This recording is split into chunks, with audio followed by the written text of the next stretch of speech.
ಮಾತುಗಳಿಂದ ನನ್ನನ್ನು ಚುಚ್ಚಿ ಮಾತನಾಡಿ ನನಗೆ ವೇದನೆ ಪಡಿಸಿದಂತ ಜನಗಳ ಮುಂದೆ ಕರ್ತನು ಏನ್ ಮಾಡಿದ್ದಾನೆ, ಧೂಳಿಂದ ನನ್ನನ್ನು ಎತ್ತಿ ಆತನು ದರಿದ್ರನನ್ನು ತಿಪ್ಪೆಯಿಂದ ಎತ್ತಿ ಅರಸರ ಮುಂದೆ ರಾಜರ ಮುಂದೆ ಕುಳ್ಳಿರಿಸಿಕೊಳ್ಳುವ ಹಾಗೆ ಕರ್ತನು ನನ್ನನ್ನು ಉನ್ನತ ಸ್ಥಾನದಲ್ಲಿ ನಿಲ್ಲಿಸಿದ್ದಾನೆ. ಚೆನ್ನಾಗಿ ತಿಳ್ಕೋಬೇಕು ದೇವರ ಮಕ್ಕಳೇ, ಇವತ್ತು ನಮ್ಮ ಕಷ್ಟ ತೀರ್ತಾ ಇಲ್ಲ, ವೇದನೆ ತೀರ್ತಾ ಇಲ್ಲ, ವ್ಯಾಧಿ ಸರಿ ಆಗ್ತಾ ಇಲ್ಲ, ನಮ್ಮ ಕಣ್ಣೀರು ಹೋಗ್ತಾ ಇಲ್ಲ, ನಮ್ಮ ಸಮಸ್ಯೆಗಳು ಎಷ್ಟೋ ನಾವು ಪ್ರಯತ್ನ ಪಟ್ಟರು ಅದು ಸಮಸ್ಯೆ ನೀಗ್ತಾ ಇಲ್ಲ ಅಂತ ಹೇಳುವಾಗ ಒಂದು ನಾವು ಗಮನಿಸಬೇಕಾದದ್ದು, ನಾವು ಮಾಡಬೇಕಾದ ಎಲ್ಲವೂ ಒಂದೇ ಒಂದು, ಲೋಕವನ್ನು ಸುತ್ತಿ ಲೋಕವನ್ನು ನಾವು ಆದಾಯ ಪಡಿಸಿಕೊಂಡು ನಮ್ಮ ಆತ್ಮವನ್ನು ನಷ್ಟಪಡಿಸಿಕೊಂಡ್ರೆ ಲಾಭ ಏನೆಂಬುದಾಗಿ ದೇವರ ವಾಕ್ಯ ಹೇಳುತ್ತದೆ. ಲೋಕವನ್ನು ಆದಾಯ ಪಡಿಸಿ ಲೋಕವನ್ನು ಸುತ್ತಿ ಅದಕ್ಕೆ ಪರಿಹಾರ ಹುಡುಕುವುದಕ್ಕಿಂತ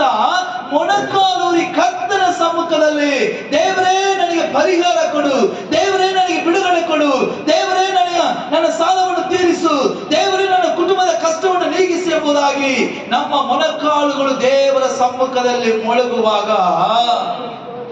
ಆಮೆನ್, ನೀವು ನೆನೆಸುವುದಕ್ಕಿಂತಲೂ ಬೇಡುವುದಕ್ಕಿಂತಲೂ ಹೆಚ್ಚಾದ ಆಶೀರ್ವಾದ ಕರ್ತನ ಸಮ್ಮುಖದಲ್ಲಿ